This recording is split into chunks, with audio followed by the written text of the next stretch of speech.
Okay, thanks Isabel, and thanks the organizers for giving us the opportunity to present in this forum some of our latest results on models of motor neuron disease. As you may know, among the motor neuron diseases, amyotrophic lateral sclerosis is the most prevalent one. It's by incidence the third neurodegenerative disease after Alzheimer and Parkinson's disease. However, probably the prevalence is not so high because of the very poor prognosis and fatal course of the disease that in most cases result after paralysis, progressive paralysis of all the muscles in the body to death within a few years. Okay? This is due because, as you may imagine, there are no effective treatments available for those patients. Only palliative care is useful to prolong a little bit life and improve quality of life for some time. In this disease, there's a variety of neurons involved, but most selectively are the lower motor neurons. These are the big neurons that are located in the spinal cord and brainstem, and that innervate our skeletal muscles, allowing us to make any movement. But also there is involvement in the upper motor neurons located in the cortex, in the motor cortex. Okay. The vast majority of the cases are of unknown etiology. So they are termed like sporadic ALS, whereas a percentage that classically has been considered between 5–10% of these cases have familial type of evolution because of mutations in a variety of genes that are also being discovered, moreover. This percentage certainly is under re-evaluation since 2011, when there was discovered a higher prevalence of about 20% in some studies, some cohorts, of abnormalities and exonucleotide repeat in the chromosome gene C9 or 72. Okay, however, for most of our knowledge until now has been based on the development of some transgenic mice based on mutations that have been previously discovered in some human patients. And the most relevant and most significant type of this transgenic mice is the one with the human mutation in the superoxide dismutase 1 gene, SOD1 gene, that makes a variety of mice depending on the location of the mutation. When the location is placed in the locus 93, these SOD1 gene 93 mice are really probably the most used in the literature in previous studies to reproduce the model in humans. As you can see in the cartoon, these mice quite well reproduce the pathology in humans. They are quite well functioning until about 3 months of age, when they start to show signs of dysfunction, locomotor falls, and then paresia, and then come to paralysis, and then between 4 and 5 months, they die. Okay? So based on these models, many people have been able to investigate many of the etiologic mechanisms involved or linked to the ALS disease. And there is a whole variety of things.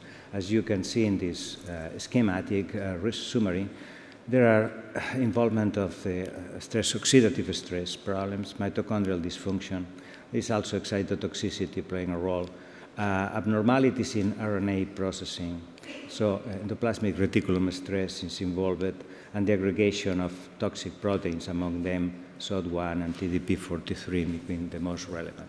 All these potential mechanisms play a role in deriving in the death of the motor neurons and the subsequent clinical symptoms.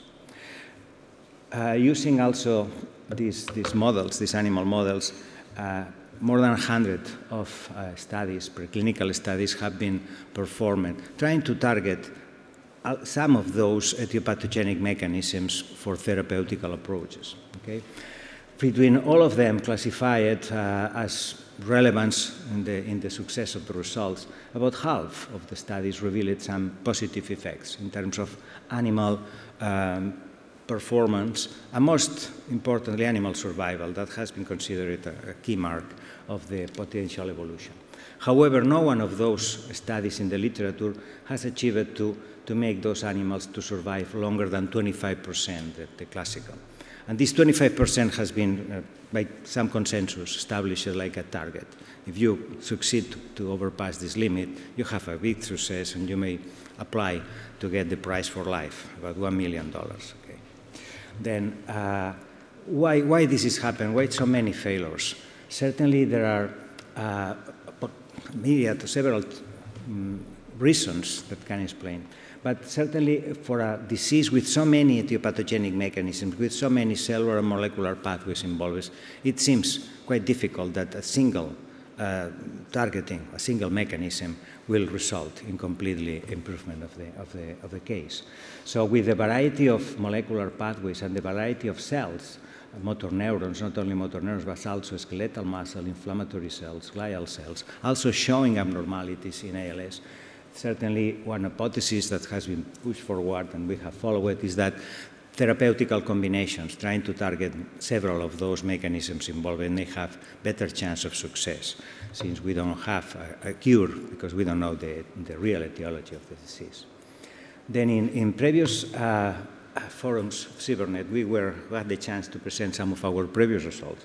The first one was very promising. We addressed the activation of the sigma-1 receptor. This is a very kind of peculiar receptor that is highly expressed in motor neurons in the spinal cord and is linked to several neuroprotective mechanisms, such as reducing calcium influx in the cell by different pathways, also reducing the activation of oxide nitric synthase, and also modulating the microglial inflammatory response. So with a single drug, we could address several mechanisms. The results, to make the thing short in one slide, were very promising. We showed by electrophysiological studies that the animals treated with the agonist that was named pre-084 maintained quite stable the neuromuscular function in contrast with the non-treated mice. Also, the animals were able to survive quite longer, about 10–12% longer than in controls. And that was correlated with a higher survival of the spinal motor neurons by about more than 50% extra of the numbers. Okay? However, there was still insufficient. So we moved to another multi-target type of drug that could be useful, and that we presented the results in the forum 2 years ago. That was resveratrol. Resveratrol is a neuroprotective drug that has been used in other type of pathologies and models, and that acts through different mechanisms, mainly by pathways mediated by sirtuin-1 and AMK. Okay, so they include several potential neuroprotective actions. Our results were similarly promising. As you can see here, the neurophysiological studies also showed maintenance of the compound muscle action potentials, indicating maintenance of neuromuscular function. The overall locomotion was also maintained. Okay, survival was increased again by about 10–15% of the lifespan of the mice, and the proportion of motor neurons surviving in the lumbar spinal cord was significantly increased. Moreover, we showed evidence that mitochondrial function that is quite abnormal in the SOD1 mice was restored to a normal type of oxidative processing in the mice. So there was good expectations. So at that time, we had two potential mechanisms targeting different pathways to promote motor neuron survival. As someone asked in the audience at that time, whether you don't mix those two therapies. And certainly we were doing that, but now we have the results. So we treat the animals with resveratrol that's given incorporated in the diet, so continuous intake, more than you can drink in wine, so you need to get a special amount, and also daily injections of the pre-084, that's a sigma-1 receptor agonist.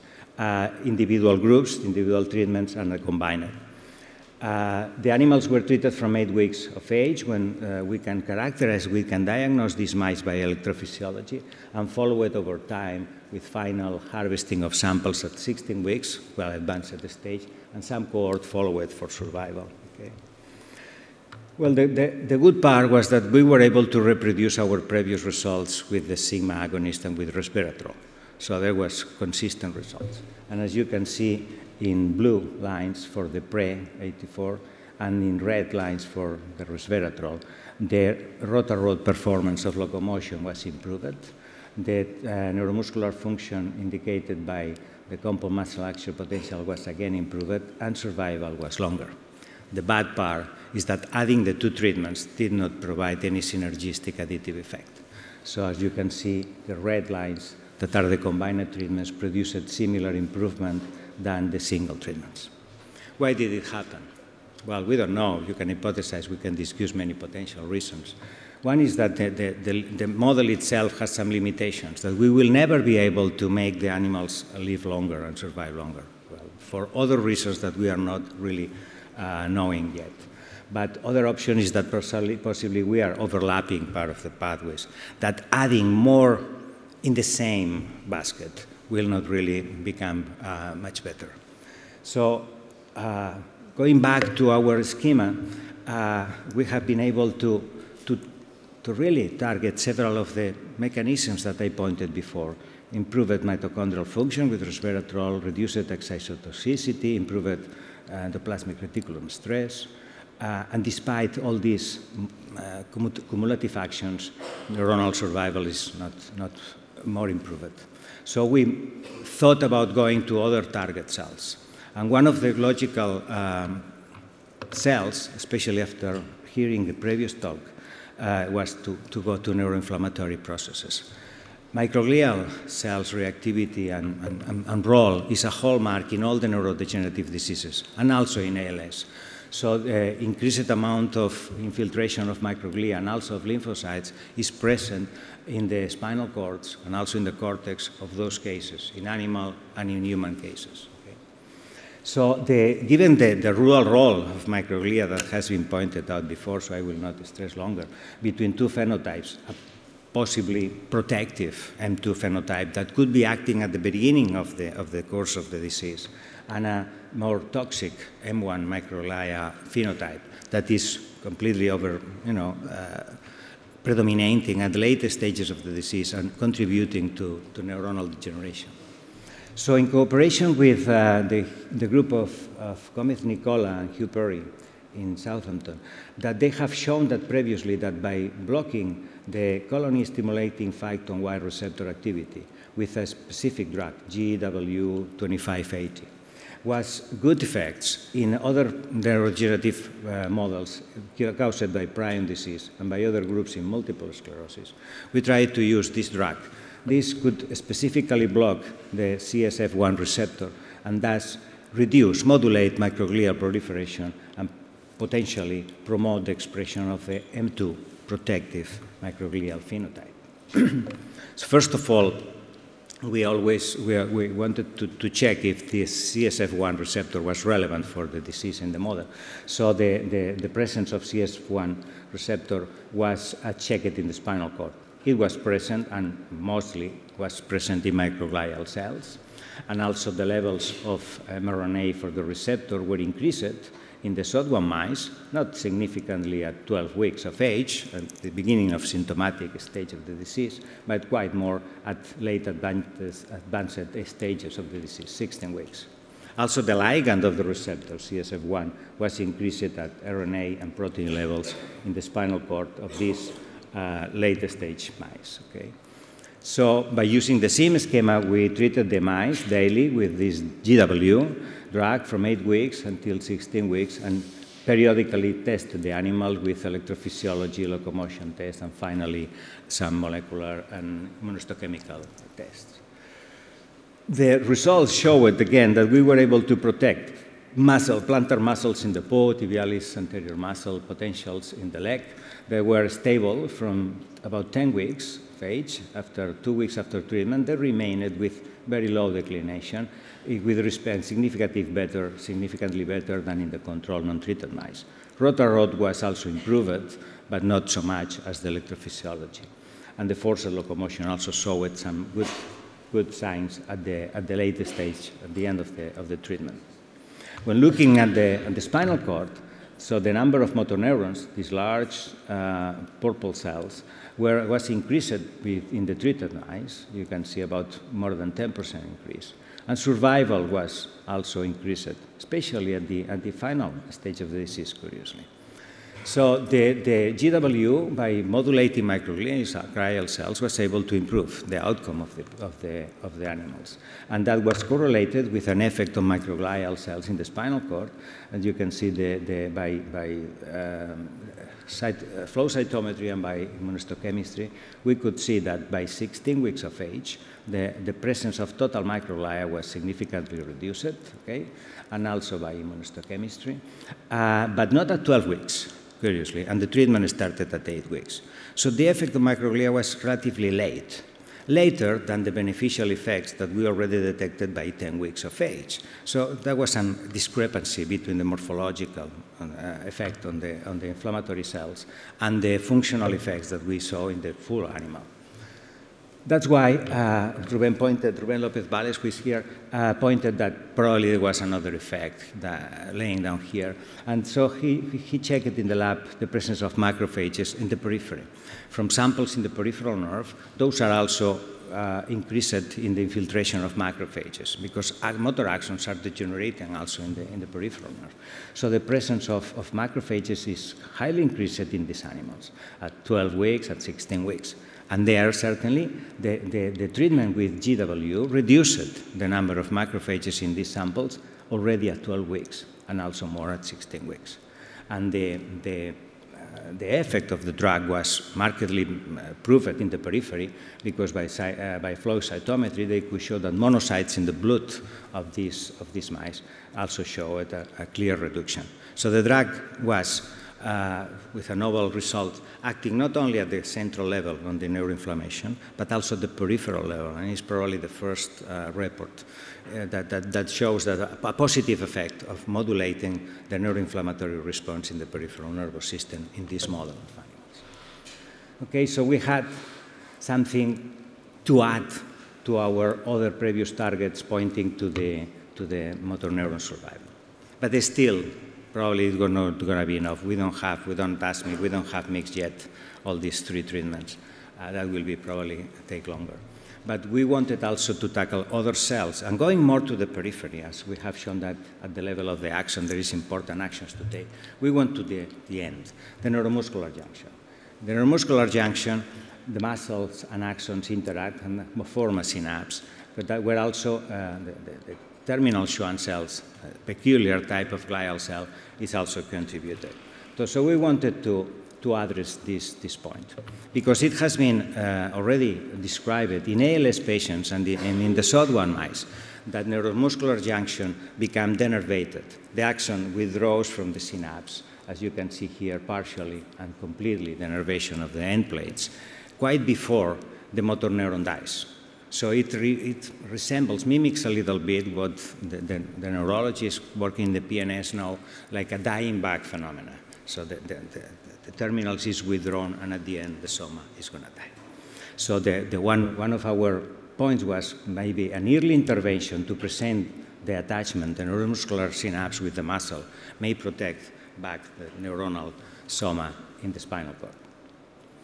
To that end, we decided to target a trophic factor that is neuroregulin. Neuroregulin is a full family of trophic factors, but one of the main effects has been always known to support axonal neuromuscular junction formation during development in the early stages of the life, but also in the maintenance of these synapses. There have been also some previous papers describing contributions of the neuroregulin addition to improve axonal regeneration, and also some effects on the Schwann cells for myelination and linked to the axon. So a couple of reports also supported the possible role of neuroregulins in ALS pathology. Those were described in 2 papers, previous papers, one showing reduced levels of neuroregulin 1 type 3 expression in the spinal cord in patients, and also in the SOD1 model. And another that's a dysfunction of one of the receptors, RBB4, where neuroregulin 1 can link and make the effects in human ALS patients.